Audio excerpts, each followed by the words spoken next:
তিনিচুকীয়া জিলাৰ ফিলবাৰীৰ নামহোলঙত থকা মৰমলেণ্ডৰ কথা আপোনাৰ মনত আছেনে? সকলোৰে মুখে মুখে মৰমলেণ্ড হিচাপে খ্যাত নামহোলং জলসিঞ্চন বান্ধ বৰ্তমান সময়ত কেনে অৱস্থাত আছে? আজি আমি দেখুৱাম মৰমলেণ্ডৰ বৰ্তমান সময়ৰ দৃশ্য।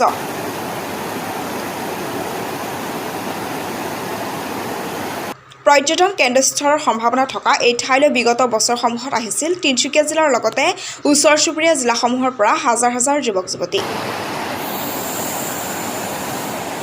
উল্লেখযোগ্য যে 2020 বৰ্ষত এই স্থানত দুজনকৈ কিশোৰে প্ৰাণো হেৰুৱাবলগীয়া হৈছিল।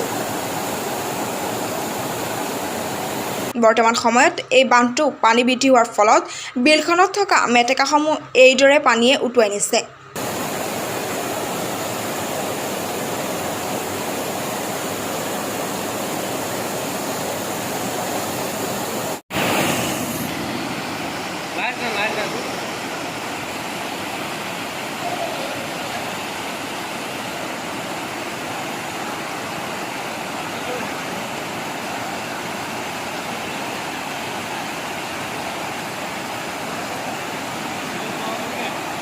Nah,